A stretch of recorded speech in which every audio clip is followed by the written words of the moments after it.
Alors bonjour tout le monde, j'espère que vous m'entendez bien.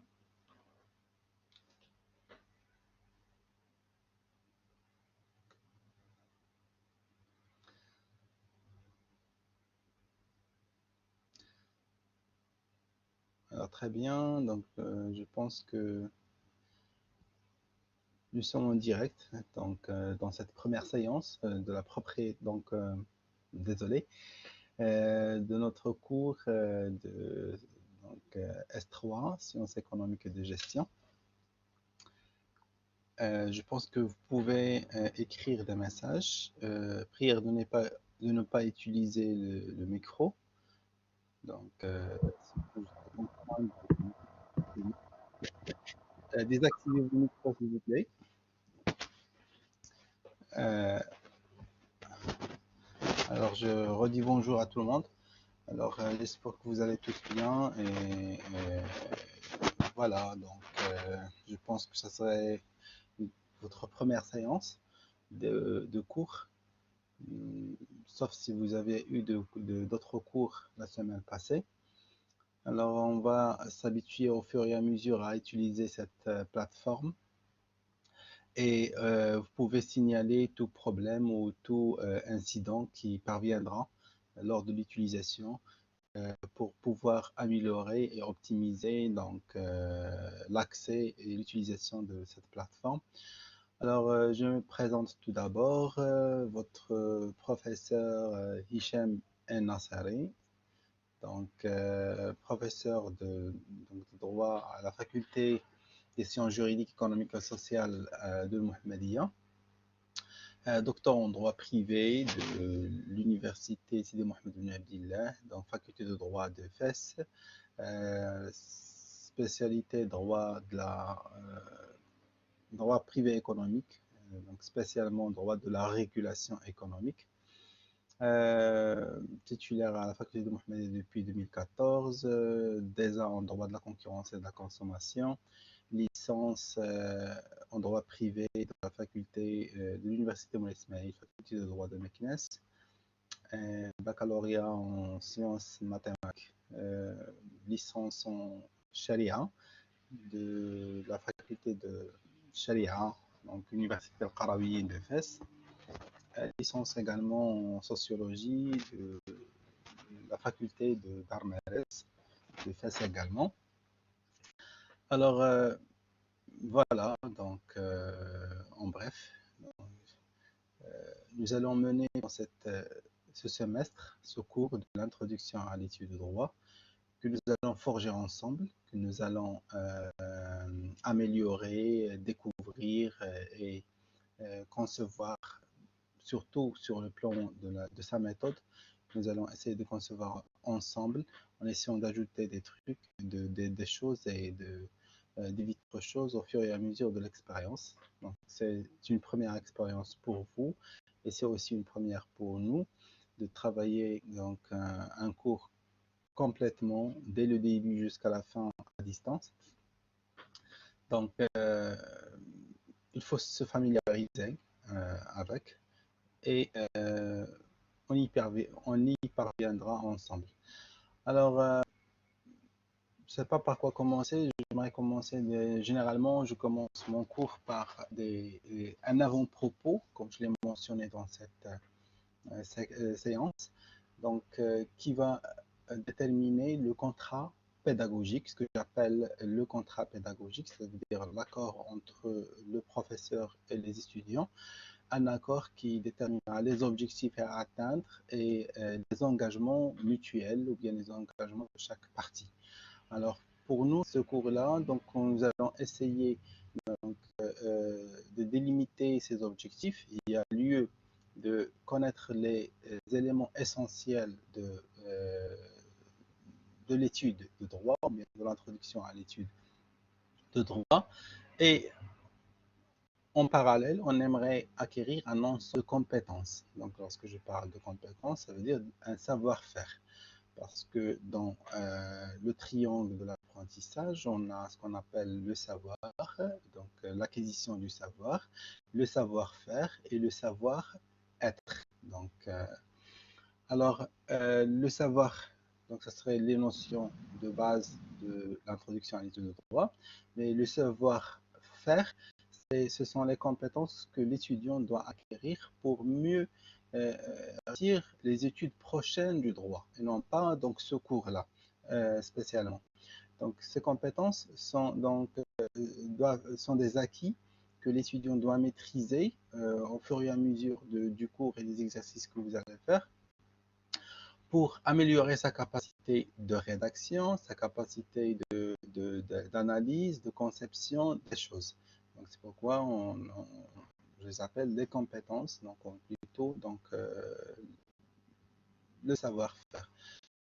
Généralement, maintenant dans la réforme universitaire, on parle de soft skills. Alors, et pour le donc, je commence par dire toujours que le droit donc, n'est pas difficile pour vous en tant qu'économiste. Vous avez des matières qui sont plus compliquées, donc en maths financiers, autres.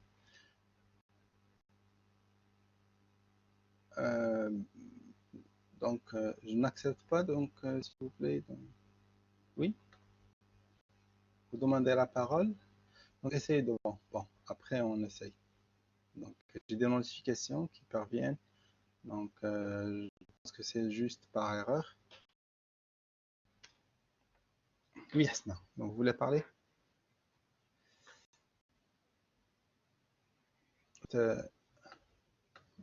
bien c'est juste une erreur. Bon, continuons. Donc, je disais toujours que le droit est une terminologie. Elle n'est pas difficile. Donc, si vous réussissez vos cours en, en maths financiers ou bien en mathématiques ou bien en statistiques, vous serez mieux habilité à réussir votre cours de droit parce que c'est plus facile et plus accessible. Toutefois, certains étudiants entament le cours avec un petit blocage psychologique pour dire ah non, c'est une matière qui est littéraire, elle est difficile, elle n'est pas accessible. Non, ce n'est pas le cas. Le droit est très simple, donc il suffit de connaître les clés de le réussir. Comment le réussir? Donc, c'est ce que j'appelle donc les compétences qu'il faut acquérir. Donc, et dont j'ai la responsabilité de vous inculquer au fur et à mesure. Alors, pour commencer, donc, la première règle à déterminer, c'est que le droit est une terminologie. Ça veut dire pour mieux réussir donc, ce cours-là ou bien tous les cours ultérieurs en droit, il faut maîtriser le jargon juridique. Il faut maîtriser le langage juridique. Donc, plus donc, spécialement, il faut maîtriser euh, la terminologie juridique. Donc, ce que j'entends dire par ça, c'est chaque terme en droit a une signification qui est différente en quelque sorte donc, du langage usuel. Donc, si vous utilisez donc, le grand Robert ou bien donc, Larousse donc, comme dictionnaire, donc, vous n'allez pas trouver les significations adéquates donc, en terminologie juridique. Il y a des juridiques qui sont spécifiques. Il y a des mots que vous allez retrouver, donc vous allez fréquenter, qui sont usuels, qu'on utilise dans le langage quotidien, mais qui n'ont pas la même signification en droit. Donc ça revient à encore préciser que le droit est un langage spécifique, il faut être précis et avoir un carnet de notes pour noter la terminologie juridique. Si vous maîtrisez la terminologie juridique, les études de droit deviendront un jeu donc très facile et très accessible pour vous. D'accord? Donc, il n'y a rien de sorcier, il n'y a rien de difficile en droit. Il suffit de maîtriser le langage juridique. Une deuxième règle en droit, c'est que le droit, donc, ou bien la terminologie en droit, donc n'accepte pas de synonymie. Donc, c'est-à-dire qu'il n'y a pas de synonymie en droit. Ça veut dire les mots en droit sont utilisés dans des contextes précis et ont des significations précises. Et on ne peut pas interchanger les mots entre eux. Donc, je dis cela pour distinguer le langage juridique, bien scientifique en général, du langage littéraire. en littérature, on peut se permettre d'interchanger les termes pour chercher plus de prose, plus de rhétorique. Parce qu'en littérature, on cherche, en plus donc, du sens, on cherche la beauté du texte. Et on se permet donc d'interchanger les synonymes, donc ce qu'on appelle la synonymie en littérature. Mais dans un langage scientifique, ce n'est pas accepté, puisque on ne peut utiliser un terme que dans son contexte. Et on cherche la précision et la profondeur du sens plutôt que la rhétorique du texte. Donc c'est pourquoi vous pouvez trouver, remarquer que certains textes juridiques ils sont très lourds et très pénibles à lire puisque ils ne sont pas bien libellés ou bien ils ne sont donc il n'y a pas de la rhétorique. Donc c'est pas comme si on lit un roman.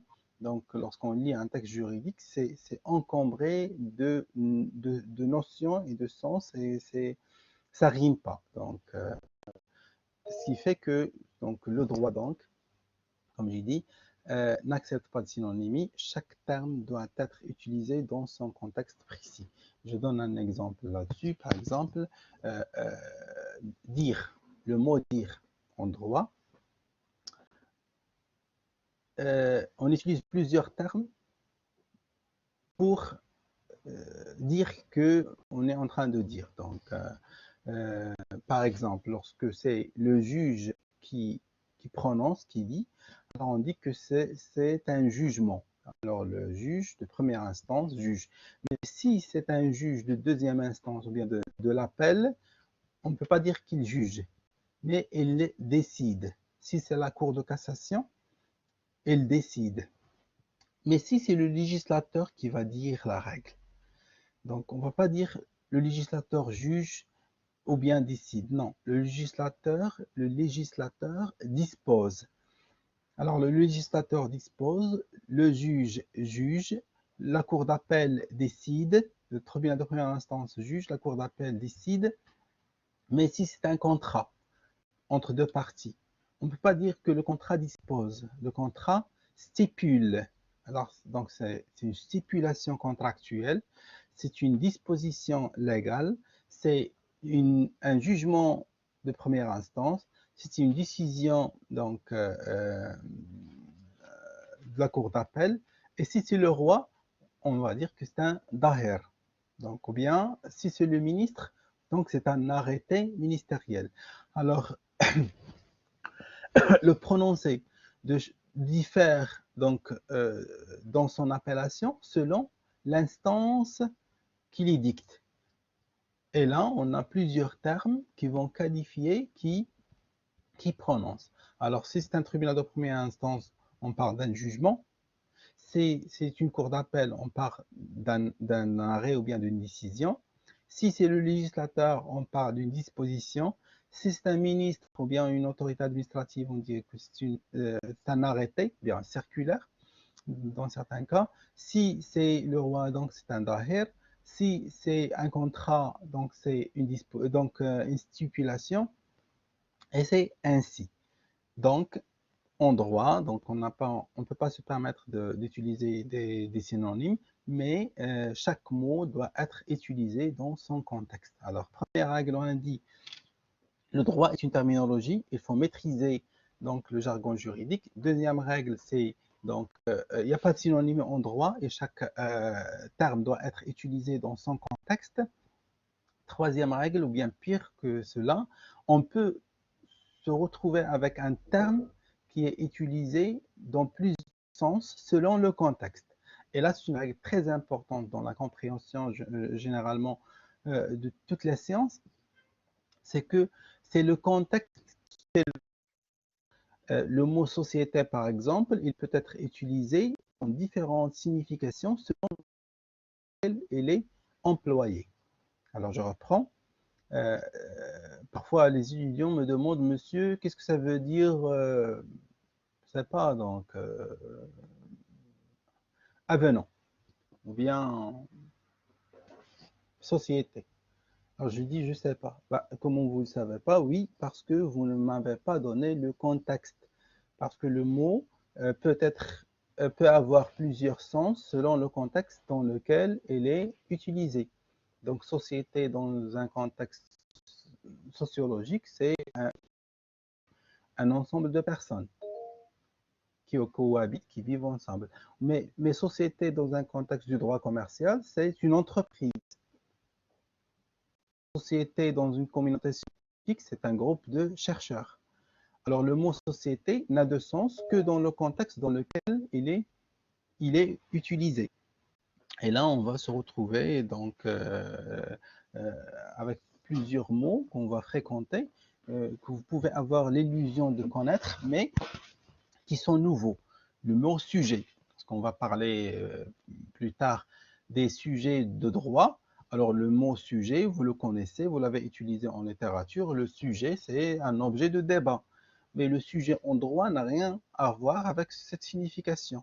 Le sujet en droit, c'est une personne. Moi, je suis sujet de droit, ça veut dire la personne qui applique les règles de droit ou bien assujetti donc aux règles juridiques. Alors, le sujet de droit peut être une personne morale ou une personne physique, ainsi de suite.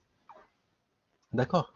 Alors, rappelons les trois règles fondamentales. Alors, pour les nouveaux venus, nous sommes en train d'élaborer les règles donc, de travail. Et on commence par une introduction qui détermine le contour de l'étude de l'étude de droit. Donc, on tourne autour de l'étude de droit.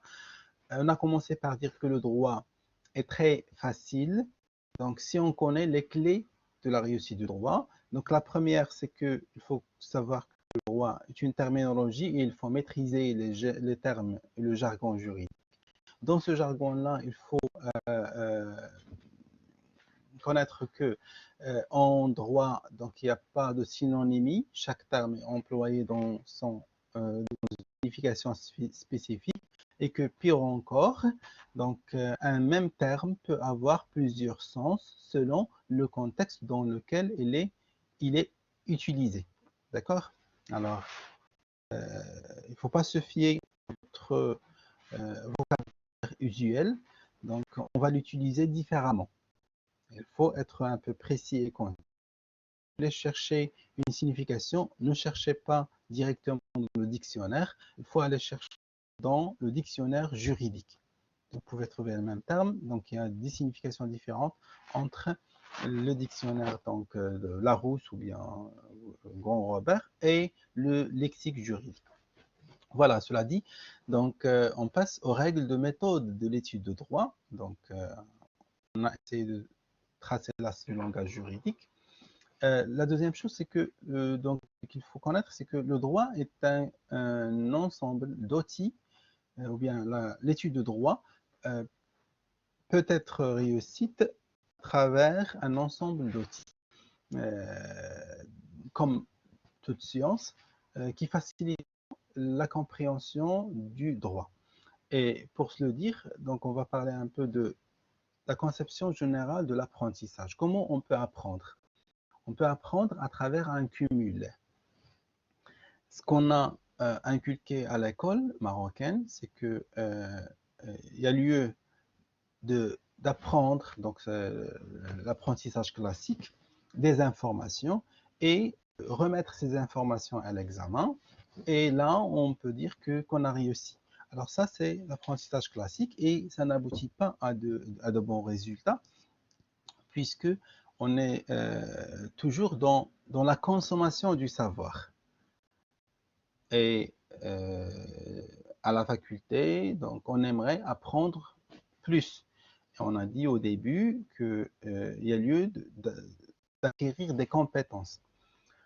Alors, j'aimerais pas que ce cours soit seulement un ensemble d'informations que vous allez apprendre pour les réciter à l'examen, pour les oublier le lendemain de l'examen, mais j'aimerais bien donc que ce soit une formation pour vous habiliter à mieux apprendre à apprendre. Je n'utilise pas des termes qui sont un peu difficiles. Vous pouvez intervenir par écrit sur le message. Alors, je disais que, donc, je souligne cette phrase, Donc, on n'aimerait pas que ce soit un apprentissage dans la conception classique du terme apprentissage. Ça veut dire qu'il y a un maître qui va inculquer un ensemble d'informations et de savoirs que vous devez acquérir et réciter à l'examen pour l'oublier le lendemain de l'examen. Non, on aimerait que ce soit une formation pour vous habiliter à acquérir un ensemble de compétences. Donc, compétences de compréhension, de comparaison, d'analyse, ainsi de suite. Et là, pour le savoir,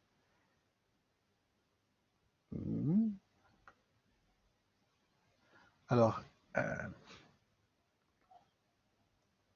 si vous me permettez, j'aimerais partager avec vous l'écran.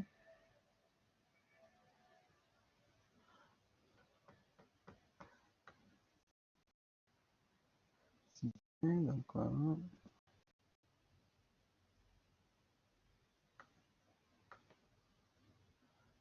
permettre, voilà, partager.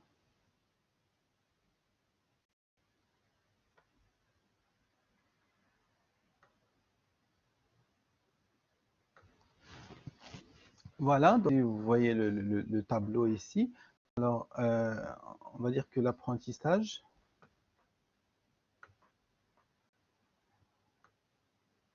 pour moi, c'est comme une échelle qu'il faut escalader et qui est basée sur un ensemble de compétences à acquérir.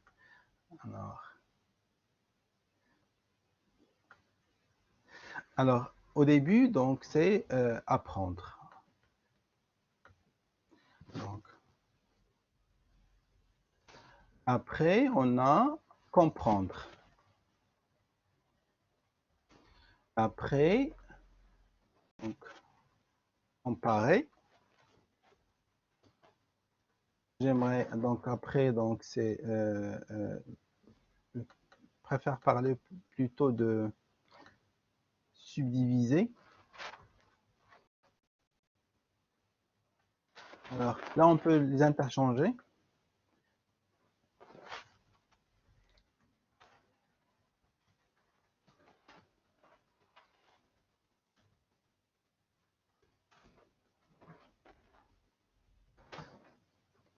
Vous me suivez sur le tableau, oui.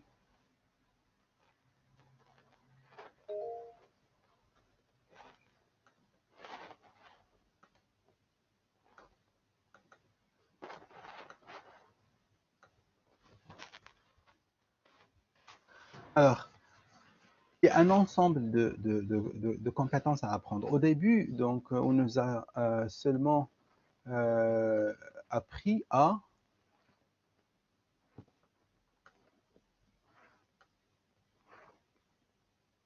apprendre et à comprendre. Et à l'examen, on récite et on nous dit qu'on est très bien. Alors pour moi, cette étape-là, c'est juste l'étape de consommation. Alors là, c'est une étape de consommation de connaissances. Ça veut dire là, on est en train de consommer la connaissance. Mais pour pouvoir créer du savoir, il faut franchir les autres steps donc de l'escalier, les autres marches de l'escalier. Donc, je vous donnerai la notion, par exemple, du droit. Vous allez la comprendre, ou bien, sans la comprendre, vous allez la réciter à l'examen. Donc, qu'est-ce que vous faites? Vous consommez de l'information, vous consommez du savoir. Mais là, ce n'est pas donc l'objectif. L'objectif, c'est de vous habiliter à pouvoir en créer, à pouvoir créer du savoir. C'est pourquoi il faut passer aux autres étapes. Donc, et là, je cite par exemple la classification, le pouvoir de classification. Et là, au fur et à mesure du cours, vous allez constater qu'on ne va pas présenter une énumération d'informations, mais on va essayer de regrouper ces informations dans des sous-ensembles. Vous étudiez les mathématiques et vous savez donc donc, en étudiant une fonction, on va déterminer un domaine de définition. Donc, pour étudier n'importe quel groupe, ou bien surtout en algèbre, on regroupe ensemble et sous-ensemble pour mieux maîtriser donc les éléments qu'on a. Alors pareil, donc ce pouvoir de classification est très important parce que il démontre votre capacité ou votre degré de compréhension des éléments que vous étudiez. Alors, je vais vous parler du droit pénal, du droit civil, du droit de la concurrence, du droit de la consommation, du droit du travail, du droit des contrats, du droit donc de la famille. Mais impossible d'énumérer tous ces droits-là. Pour faciliter leur compréhension, on va les subdiviser en des sous-ensembles. On va dire il y a le droit public et le droit privé. Et dans le droit privé, il y a le droit civil et le droit commercial. Et dans le droit civil, il y a le droit de la famille et le droit des contrats. Et dans le droit des contrats, il y a donc, c'est pas, donc les contrats nommés et les contrats nommés. Et dans les contrats nommés, on a les contrats nommés donc, bilatéraux et les contrats nommés multilatéraux. Là, on est en train de subdiviser et ça facilite la compréhension. Je peux parler pendant 10 heures en parlant du droit sans se lasser parce que donc j'ai des sous-ensembles et je n'ouvre un package que pour retrouver d'autres sous-ensembles et ça aide donc à mieux comprendre. Donc, bon, je ne saurais pas donc suivre un peu donc vos commentaires.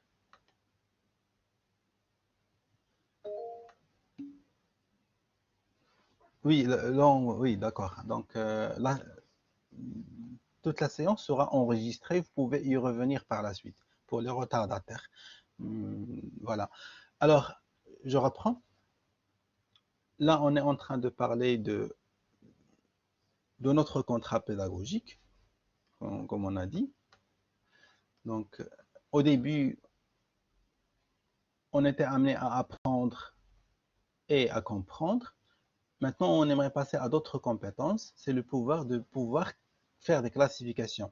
Les intelligents parmi vous font cela. Lorsque vous préparez le cours de microéconomie ou bien le cours je ne sais pas, chacun va essayer de retravailler son cours en essayant de le schématiser ou bien de rassembler des informations ici, d'autres là, pour faciliter la compréhension. Cet effort de classification est une compétence qui permettra de mieux acquérir un savoir. Donc, c'est pourquoi donc, on aimerait insister sur cet effort de classification et on va travailler notre cours selon cette logique de classification. Après, on a une autre compétence qui est le pouvoir de comparer. Alors, si je vous dis donc la charia mais on ne saura pas est-ce qu'elle est différente ou non des autres.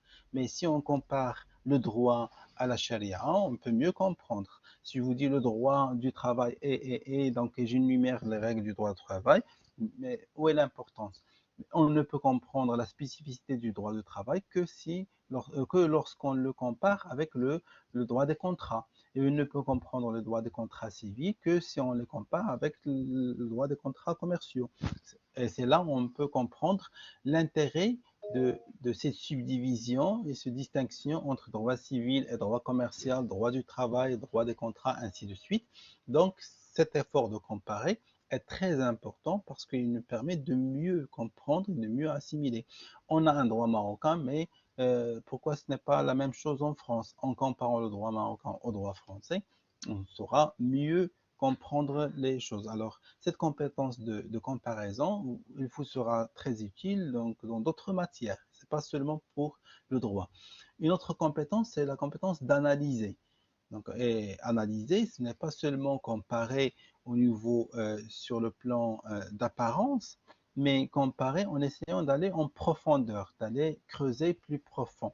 C'est analyser, ça veut dire faire un effort profond de comparer non seulement un élément avec un autre qui sont extravagants, mais son élément avec ses origines, ses racines et ses effets ultérieurs. Alors, un phénomène juridique, donc on va l'analyser. Comment on est parvenu à dire que en droit de la famille, il faut l'accord du père de la maman, donc de la mariée, par exemple. Ou bien l'homme est obligé de donner la dot à la femme, sadaq. Il faut chercher les fondements. Alors, ces fondements, dans le musulman, dans la sociologie, dans l'anthropologie, et ainsi de suite. Donc, ce qui a justifié cette règle. Et quelles sont les répercussions et les finalités de cette règle, les objectifs qu'on cherche à travers cette règle. Alors, en faisant cette analyse, on peut mieux comprendre donc, le phénomène juridique. Pourquoi on a cette règle-là? Pourquoi le chèque n'est pas accepté en garantie? Quelles sont les origines de cette règle et quels sont les effets, les répercussions de cette règle. Alors, en faisant cette analyse, on peut mieux comprendre le phénomène juridique ou tout phénomène scientifique. Après, on peut passer à la critique, parce que maintenant, on a compris que, donc, voici pourquoi on a obligé l'homme à donner la dot à la femme, donc sadar, et donc on va dire, mais maintenant, la société a changé. Les règles anthropologiques et sociales qui ont justifié cette règle ont changé. Donc, pourquoi conserver la règle? Et on peut critiquer le droit et critiquer la règle parce qu'on a procédé à un effort d'analyse au préalable. Donc, et si on critique, on est amené à proposer des alternatives, à recommander des modifications de la règle, à recommander ce que l'on appelle, nous les juristes, des amendements, ou bien donc des modifications. Les amendements, ce sont des modifications de la règle de droit. Alors, et là, on serait en train de créer le droit. Donc, alors on ne peut pas créer le droit si on ne le comprend pas, si on ne l'apprend pas, si on n'arrive pas à le classifier, à le subdiviser en sous-ensembles, si on n'arrive pas à le comparer, donc à faire le benchmark d'autres cieux juridiques et d'autres régimes juridiques, si on n'analyse pas et on ne comprend pas le pourquoi du comment et le pourquoi de la règle, si on ne critique pas donc cette règle-là par rapport aux objectifs attendus de cette règle, c'est là où on peut créer du savoir. Alors, cette première étape, je l'appelle, moi, l'étape de consommation. Donc, et on ne peut parler euh, de création du savoir que si on est dans cette sphère-là, donc tout ça, donc c'est là où on peut parler de la création du savoir. On ne peut procéder à la création que si on arrive à mieux classer, à mieux analyser, critiquer, à créer. Donc la création du savoir. D'accord. Alors, cela dit, je pense que j'ai fait un peu le tour de ce que j'aimerais donc vous proposer en termes d'apprentissage, en termes de formation lors de ce cours-là. On n'aimerait pas se contenter de vous donner des informations juridiques pour me les réciter à l'examen, donc sans aucun impact réel euh, par rapport à votre formation, mais j'aimerais que vous partirez à la fin de ce cours, de ce semestre, avec des compétences personnelles qui vous aideront à mieux étudier d'autres matières, à mieux concevoir la vie en général. Parce que donc nous sommes conçus pour être consommateurs, donc notre enseignement, notre système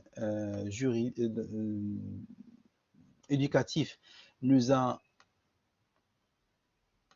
nous prépare pour être des consommateurs. On est censé être consommateur. C'est pourquoi à l'école marocaine, on nous apprend à apprendre et à réciter. Donc, ça veut dire à consommer. Et si on est consommateur au niveau de l'école, si on est pendant 12 ans de l'enseignement fondamental, plus les 3 ou 5 ans de l'enseignement universitaire, on est consommateur, on ne peut pas être producteur dans la vie réelle. C'est l'école qui forge nos esprits et qui nous prépare à la vie sociale. Et si on est consommateur pendant toute la période de l'apprentissage de l'école, donc on serait consommateur dans la vie. C'est pourquoi nos jeunes, maintenant, on veut Il y a beaucoup de programmes Talaqa, donc pour l'aide à la création des entreprises, mais les Marocains ne créent pas de l'entreprise parce qu'on ne nous a pas appris à créer et à produire à l'école. On nous a toujours appris à l'école à consommer. Donc on est conçu pour être des consommateurs et finalement nous le sommes. Donc nous sommes une société de consommation. Regardez les produits autour de vous. Ce sont des produits importés de consommation. Et combien nous produisons et nous créons? Bon, peu. Donc, parce que, voilà, donc on n'est pas forgé, notre esprit n'est pas habilité et préparé à créer. Maintenant, essayons de trepasser cet handicap de l'enseignement fondamental et à l'universitaire, on est à l'universitaire, essayons d'apprendre à créer. Pour créer, donc je dis, il faut ajouter ces étapes-là, pouvoir classer, pouvoir faire des classifications, pouvoir comparer, apprendre à analyser, apprendre à critiquer, apprendre à créer. Donc notre cours ne sera pas simplement un ensemble d'informations à administrer, mais ça serait autour de ces étapes-là.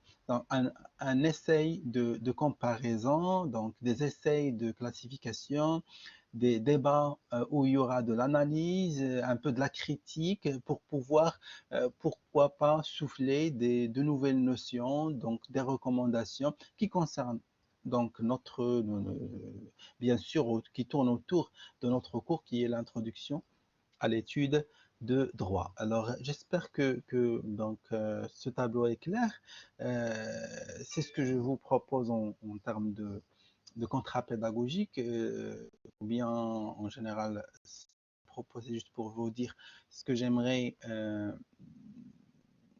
la façon dans laquelle j'aimerais mener ce cours-là, donc, et pour comprendre dans la suite pourquoi il y aura plus de débats que d'informations, pourquoi il y aura des questions, des critiques, des analyses, un retour en arrière, des prospections d'avenir, parce qu'en critiquant, on a dit qu'il faut revenir aux racines, aux origines, donc, et évaluer par rapport aux objectifs et aux finalités.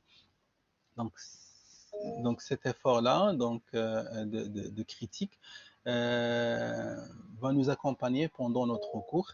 Euh, donc et là, voilà, je vous en avertis pour comprendre. Donc il y a des, des, des, des étudiants qui nous rejoignent et qui peuvent tomber sur un débat qui n'a rien à voir avec le droit. Bon, qui peut paraître qu'il n'a rien à voir avec le droit, alors que c'est seulement un essai de chercher dans les fondements philosophiques, sociologiques, anthropologiques ou autres. Et là, une autre petite règle, c'est que bon, lorsqu'on dit droit, c'est réglementation ou bien organisation sociale. Donc le droit n'est pas une discipline à part entière. Le droit, c'est un phénomène qui émane suite à une interaction donc, sociale donc, ou économique. Le droit répond donc, et parvient pour organiser un milieu. Et cette organisation, donc, ou bien ce milieu-là, inspire le droit. Donc, on ne peut comprendre le droit que si on comprend ce contexte et ce milieu. Donc, alors, pour parler du droit, il faut obligatoirement parler de la sociologie. Dans une société, donc, donc lorsqu'on parle de sociologie, donc c'est une société, et une société, c'est pas seulement un ensemble d'individus qui sont neutres, c'est un ensemble d'individus qui ont une histoire, donc qui ont un commun, qui ont une foi, qui ont une religion, qui ont des habitudes, qui ont des aspirations, donc qui ont un régime politique. Alors, donc parler du droit, donc c'est parler de ces règles sociologiques, c'est parler de la religion, c'est parler de l'économie, c'est parler de la psychologie, c'est parler aussi donc de la politique, donc droit, organisation, règles d'organisation sociale, et la société, c'est un amalgame de règles d'histoire, de personnes, de relations sociales, de psychologie, ainsi de suite. Donc on peut trouver donc, toujours des interférences ou bien donc on peut toujours faire appel aux différentes disciplines pour étudier le droit. Donc en étudiant la criminologie par exemple, on est obligé de passer par la psychologie.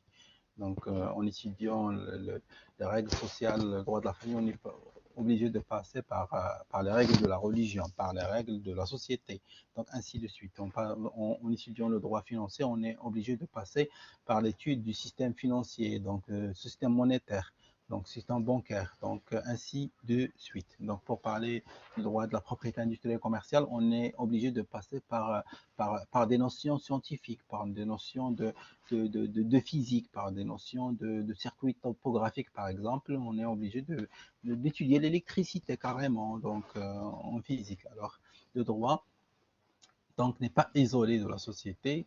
Donc, c'est pourquoi on va au fur et à mesure évoquer, avoir recours à des débats. C'est pourquoi la pluridisciplinarité est très importante pour pouvoir comprendre un cours de droit. Il faut toujours pencher sur d'autres cieux, sur d'autres cours, sur d'autres disciplines pour comprendre le droit.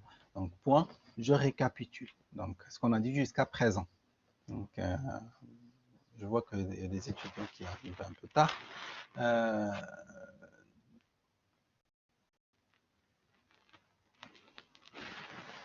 Alors, donc, cette séance d'avant-propos, on essaye d'établir les règles. Donc, j'ai commencé par dire que le droit est très simple.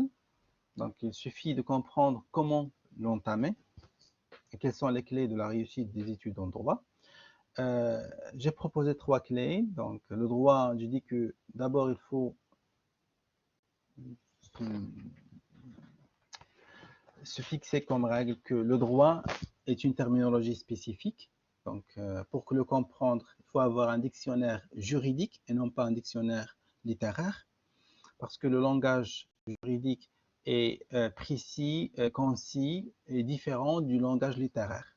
En littérature, on cherche la beauté du texte. En droit, on cherche la précision du sens. D'accord? Deuxième règle, c'est qu'en droit, il n'y a pas de synonymie. Chaque terme est utilisé dans son contexte et avec un sens propre.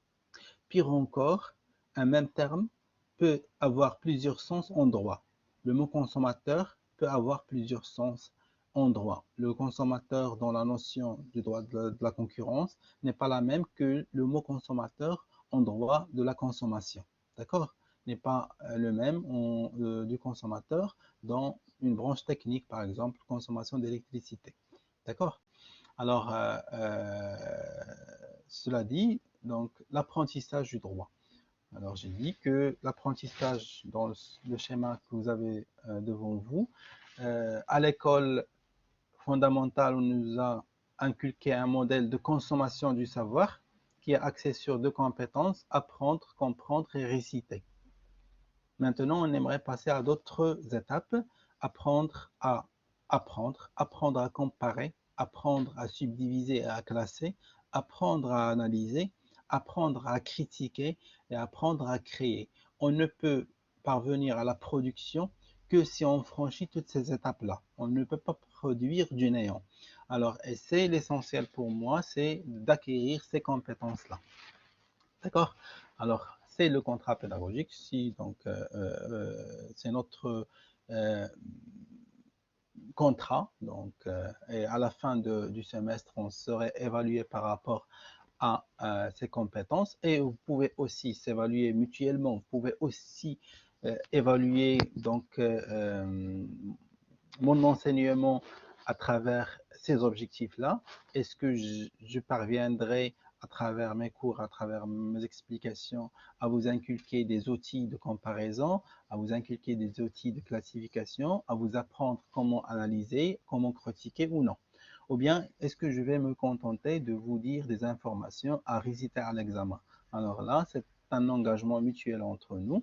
Donc, voilà. Donc, arrêtez de jouer sur l'écran, s'il vous plaît. Donc, d'accord. Alors voilà, donc c'est le contrat pédagogique. Passons maintenant à aller donc à notre propos. À nos propos, c'est le droit. Alors je vais effacer. Donc, qu'est-ce qu'on entend dire par droit?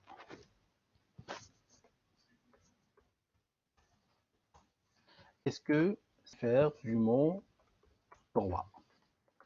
Bien du mot droit. Alors, quelqu'un peut écrire une réponse que qu'est-ce que le droit pour vous? Qu'est-ce qu'on entend dire par droit?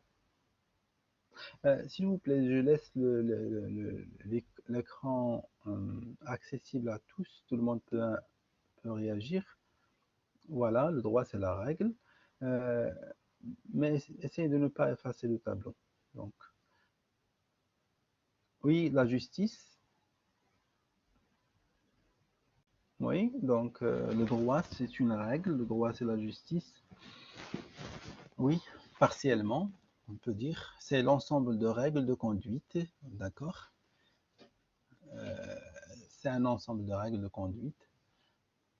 Basiquement, donc le droit de l'individu, donc oui, donc c'est le droit d'un individu, c'est l'égalité, donc un droit, donc droit de l'individu, le droit à la liberté par exemple.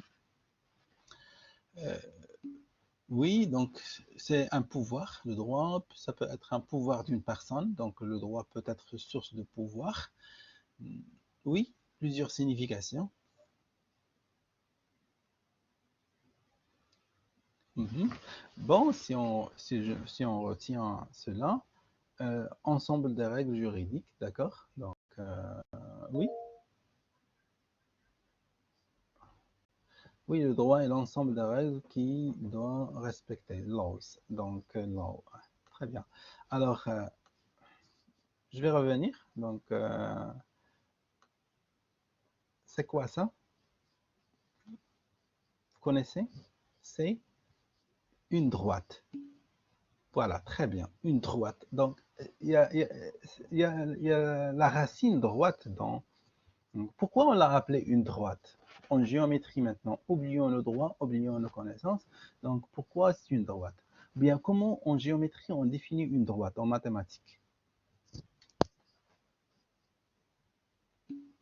Oui, c'est un ensemble des dispositions interprétatives ou directives. Ça, c'est plus avancé dans la définition du droit. Alors, un ensemble de points, voilà. Donc, merci Oumaima.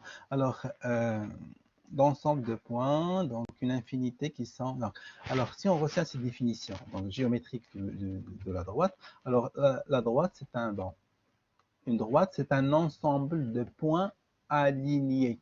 Donc, c'est comme ça qu'on l'a défini, donc indéfiniment aligné. Donc, une droite, c'est un ensemble de points alignés. Alors, et qu'est-ce que ça inspire? Alors, la droite, qui est l'ensemble de points alignés, il inspire un ordre de points, des points qui sont ordonnés sur un espace euclidien, donc qui va donner donc, une droite. Alors, si on retient cette notion d'organisation de points et d'alignement de points, on peut revenir à la société et dire que le droit, c'est un ensemble, mais pas de points, mais de règles qui vont mettre en ordre une société. Bon, c'est l'ensemble de règles juridiques qui régissent les rapports des hommes humains donc, dans la société. D'accord. Donc, alors, si on part donc, de la notion de droite, on peut dire que le droit, donc si la droite est un ensemble de points alignés dans la géométrie, alors le droit, c'est l'ensemble des règles qui vont nous permettre, qui ont pour objectif de mettre l'ordre ou bien d'organiser une société donnée. Alors, toutefois, cette définition nécessite d'aller creuser davantage. Donc, si vous permettez, je vais effacer pour écrire. Toutes vos définitions, elles sont bonnes, mais elles ne sont pas complètes. Euh, voilà, donc si on dit un ensemble de règles juridiques, oui, mais le droit à la vie, ce n'est pas une règle juridique. Ça, c'est une prérogative. Lorsque l'on dit que le droit est l'ensemble des règles qu'on doit respecter, laws, oui, c'est laws. Mais qu'est-ce qu'on entend dire par rights? Alors, la justice, c'est partiellement donc un instrument parmi d'autres pour respecter le droit. Alors, l'égalité, c'est une finalité, Donc, rechercher à travers l'ensemble des règles de droit, l'ensemble des règles de conduite sociale, oui, d'accord. L'ensemble des régimes juridiques. Bon, alors je vais effacer pour revenir à ma définition. Donc, j'avais écrit droit, j'avais écrit également droit. Par exemple, pardon. Alors, est-ce que l'écriture ici a une signification? Et là, j'aimerais juste souligner, oui, voilà, donc laquelle écran. Alors, est-ce que lorsqu'on change d'écriture, on change de sens? Alors, qui peut me dire quel est le sens de mot droit avec des majuscules S? Oh, très bien, donc, et le droit avec le D minuscule.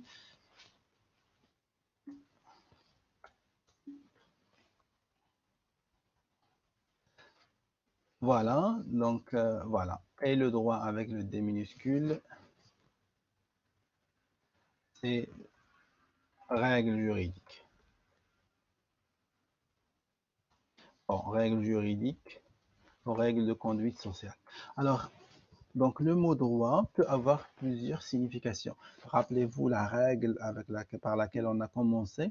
Donc c'est l'ensemble des prérogatives, très bien. Donc les droits.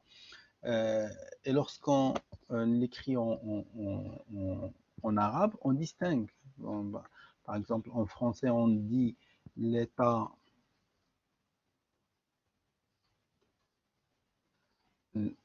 par exemple, pardon, l'État de droit.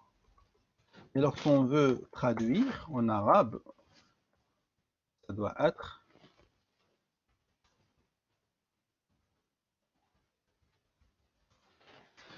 دولة الحق والقانون. Cela veut dire que le mot droit en lui-même euh, conçoit deux conceptions différentes. C'est les règles d'organisation et les prérogatives dont peut jouir l'être humain.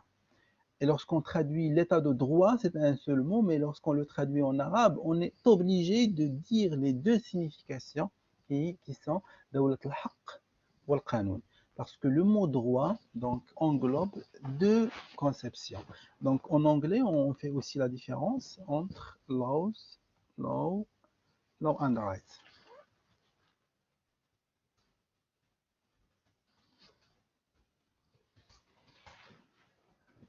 State of law and rights. Donc, دولة الحق والقانون, donc l'état de droit. Donc, le mot droit en lui-même donc, a deux significations. Et là, je vais essayer de l'écrire un peu plus gros ici.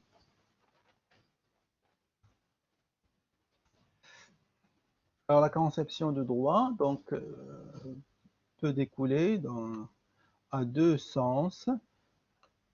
Un sens objectif et un sens subjectif.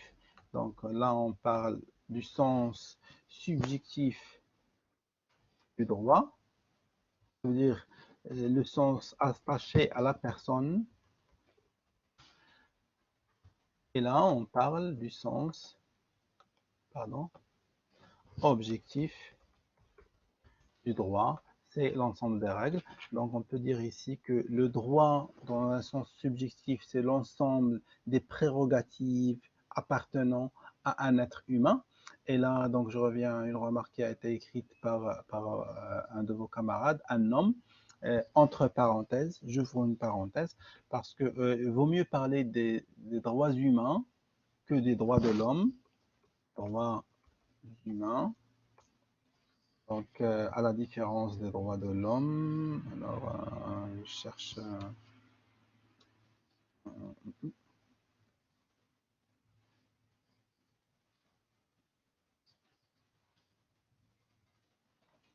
Pardon.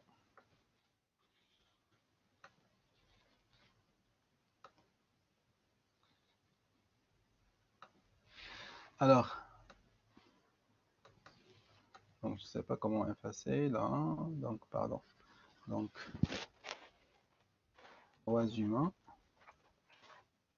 Donc, les différents des droits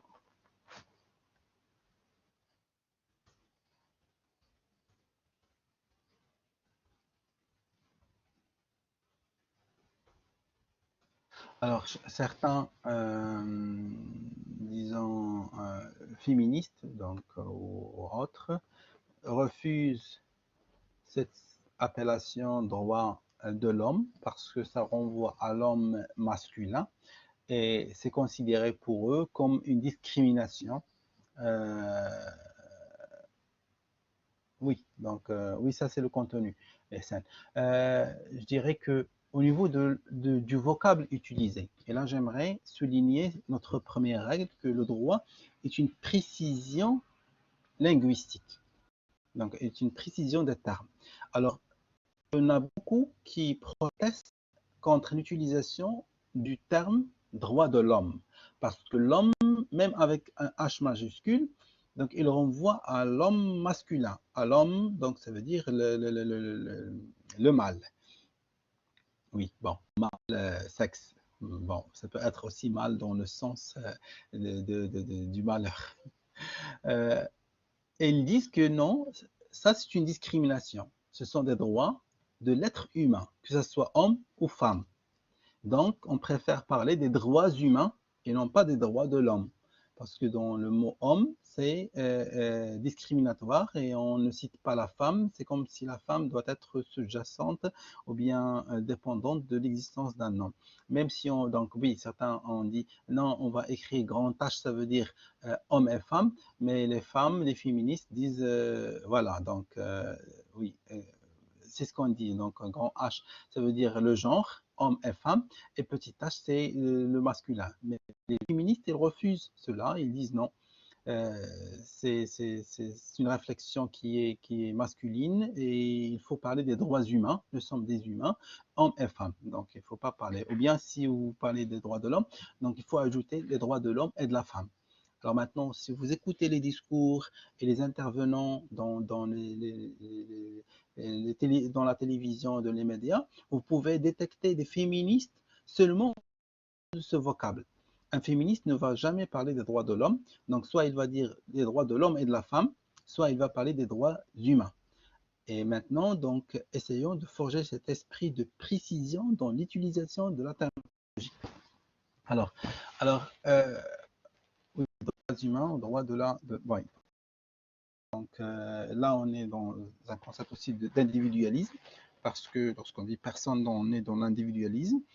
Les socialistes ont considéré que donc c'est la société qui prime sur la personne et non pas donc la personne. Oui, bon, on n'est pas en train de critiquer le féminisme, on est en train juste de suivre une règle par laquelle on a commencé, c'est que le droit est une terminologie et d'éveiller chez vous cet esprit d'être précis et concis quant à l'utilisation des termes. Donc, entre droit de l'homme et de la femme, droit des êtres humains, ou bien droit humain, donc ça ne vient pas de nulle part. Donc, il y a derrière une conception, une philosophie, un positionnement donné. D'accord?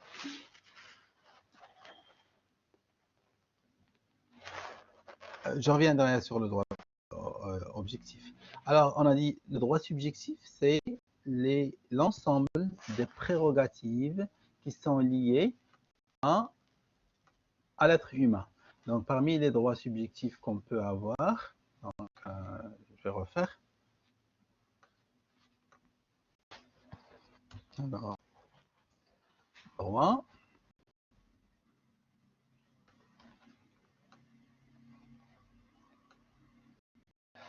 Alors, là aussi, on a dit subjectif. Et normalement, plusieurs droits subjectifs. Et le droit objectif. Et là on singulier. Alors, les droits subjectifs, c'est l'ensemble des prérogatives. Ce sont des prérogatives. Alors,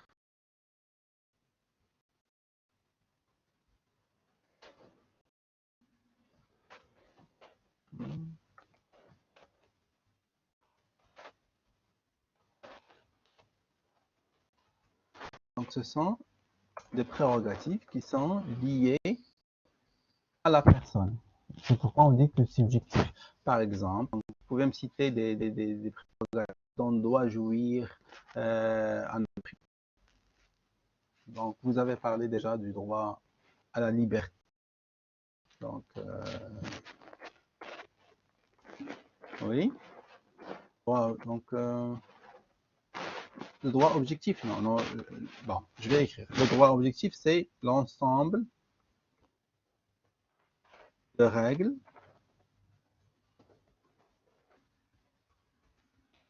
de la conduite sociale et économique, pour ajouter.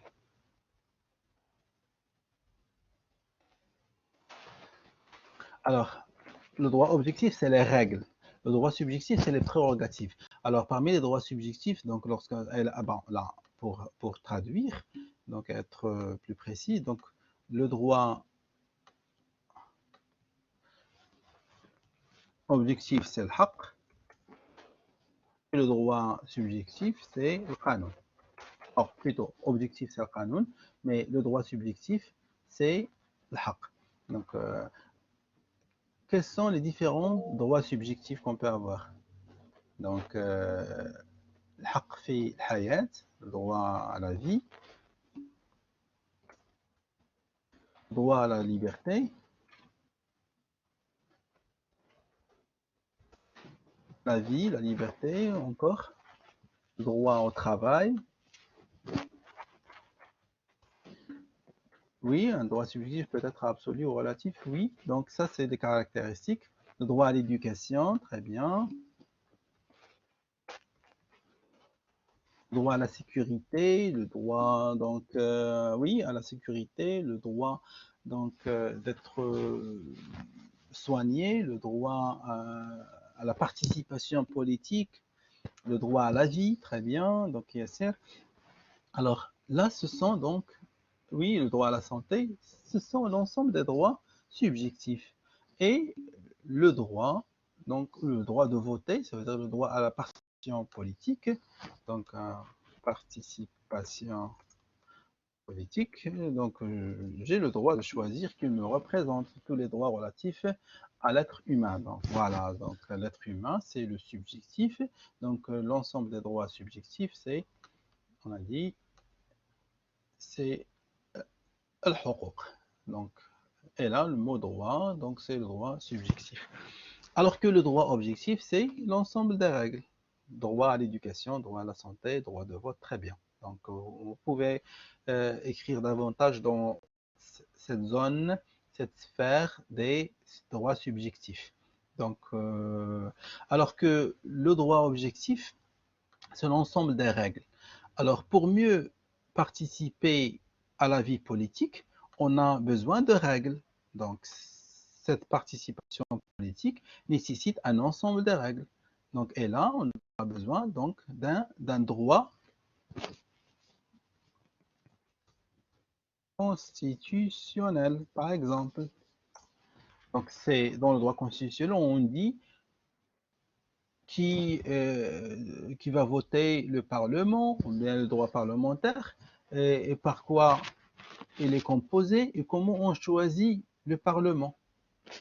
Donc, pour mieux jouir de sa liberté, le droit à la liberté, donc par exemple le droit à la vie, on a tous un droit à la vie. Donc, pour mieux bénéficier de son droit à la vie, on a besoin d'un ensemble de règles. Parmi ces règles-là, on a des règles du droit pénal. Dans le droit pénal, c'est le droit qui va dire celui qui touche à la vie ou à l'intégrité physique d'une autre personne sera emprisonné ou bien sera puni de la peine capitale. La peine capitale, ça veut dire on va le tuer, il sera pendu. Alors, pour protéger la vie, donc on a adopté des règles du droit pénal. Donc, la police va arrêter celui qui porte atteinte à la sécurité ou bien à la vie d'une autre personne, va le traduire devant le procureur du roi qui va le poursuivre devant le tribunal. Le tribunal va décider s'il est coupable et ordonner la sanction. Donc, pour sauvegarder le droit à la vie, on a besoin d'un droit pénal. On a un droit à l'éducation. Pour le faire, on a des règles. D'accord? Donc, pour garantir le droit au travail, donc on a un ensemble de règles qui sont le droit du travail. Donc, on a vu que les patrons abusent de leur situation de force par rapport aux salariés. Donc, on a le droit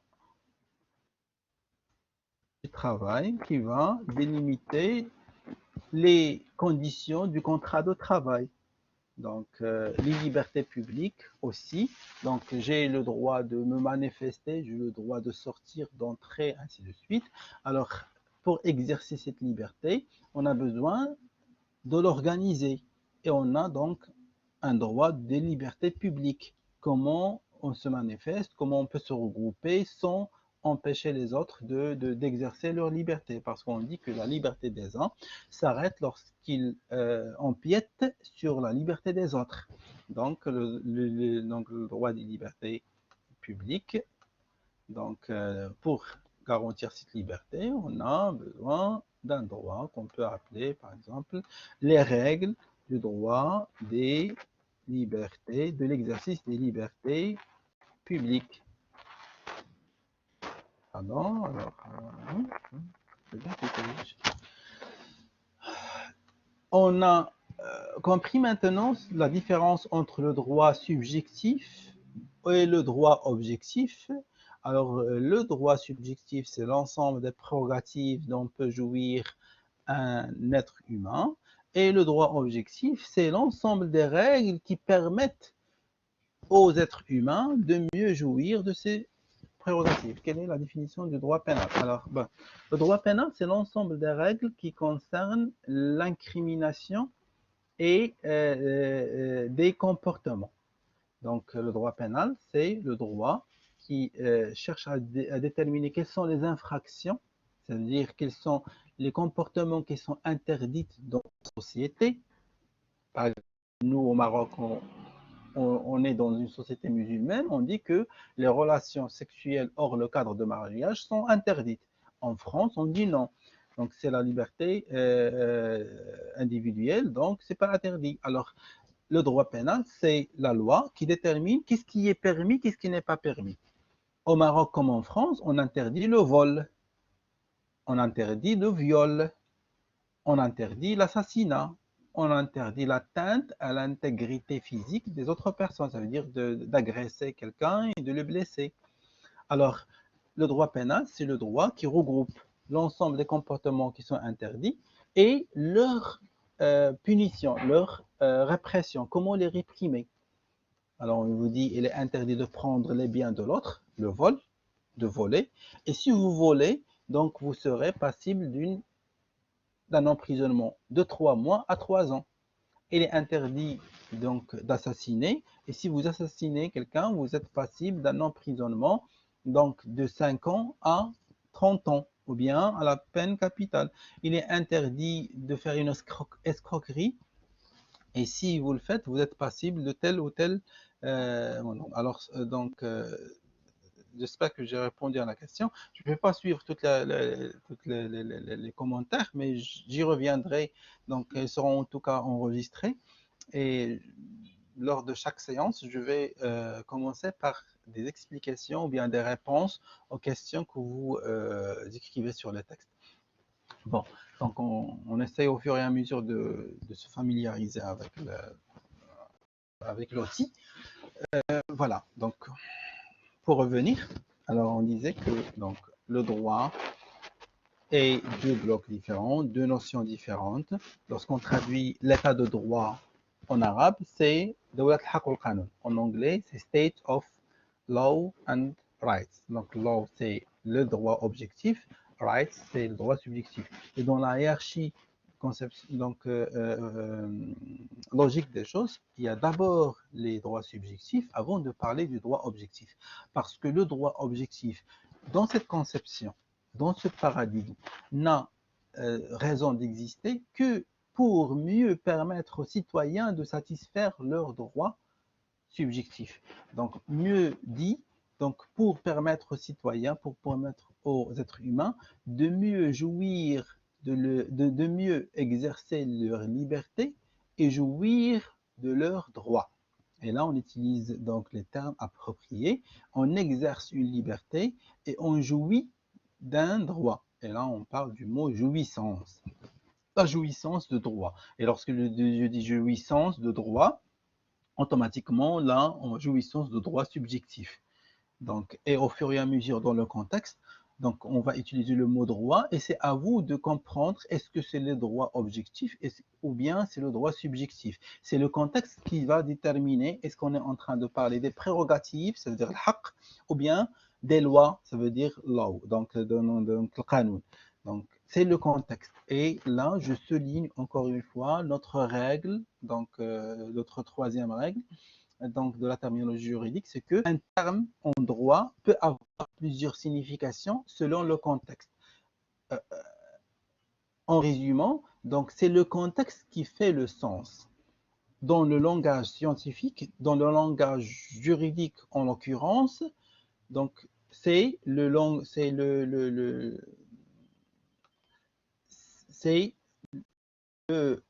contexte qui fait le sens.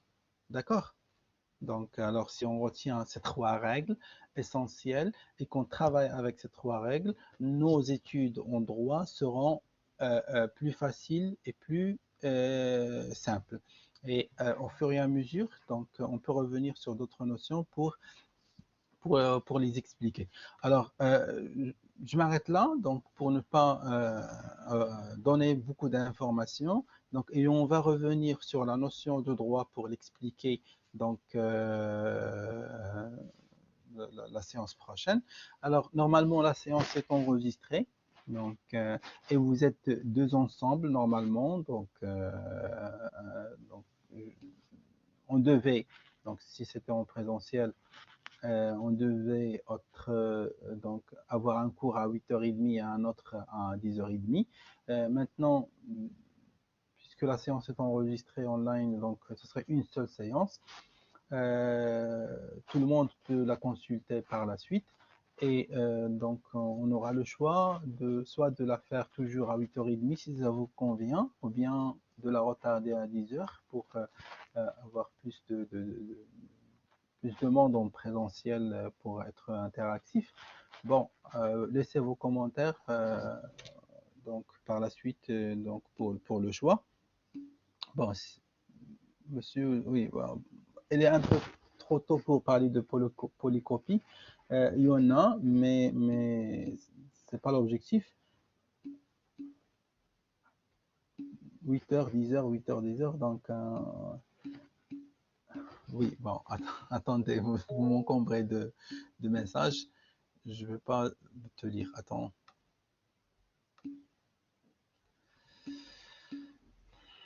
Alors,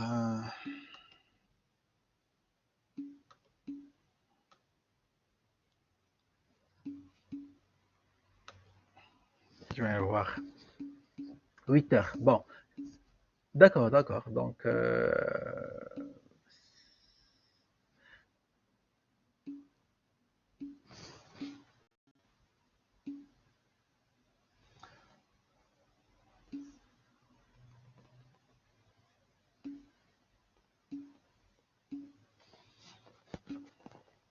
bon.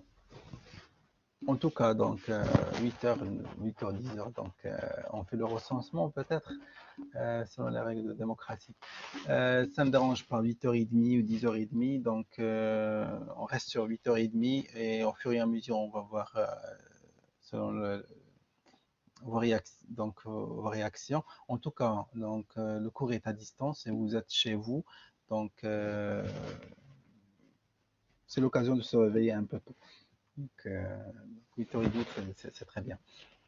Alors, récapitulons. Le droit est une terminologie. Le droit est un langage spécifique.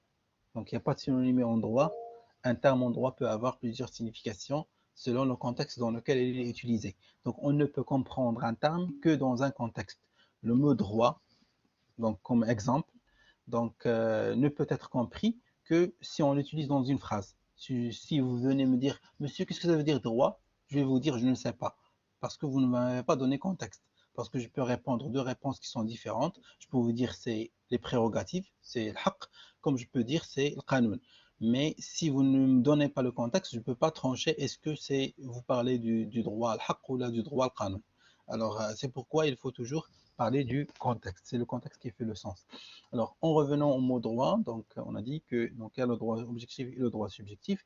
On va expliquer par la suite. Donc là j'ai balancé la signification, mais par la suite, donc la séance prochaine, on va expliquer les fondements et la philosophie derrière la notion de droit pour la différencier de la notion, par exemple, de charia.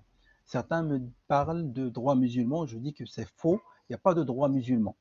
En islam, il n'y a pas de droit, parce que la notion de l'islam est différente de la notion du droit. Il y a la charia et il y a le droit. Et on ne peut pas parler du droit musulman parce que ce sont deux choses qui sont différentes. C'est comme si on parle d'un salafiste catholique. C'est pas, c'est pas compatible. Donc voilà, merci de votre présence et de votre attention. Donc on se retrouve donc la séance prochaine, Inch'Allah, donc lundi prochain, 8h30. Vous pouvez laisser vos commentaires, vous pouvez envoyer un email. Donc je vais laisser mon email professionnel donc au cas où vous avez des remarques. Et bon courage pour les autres matières. Donc voilà, donc je vous écris mon email avant de partir. Alors, Hichem.Nassari, Université Hassan 2, Hassan, MA. Voilà, donc, et pour échanger toute information, essayez d'écrire à partir de vos emails professionnels. Comme ça, je saurai mieux identifier le nom, prénom des étudiants. Bon courage et bonne journée.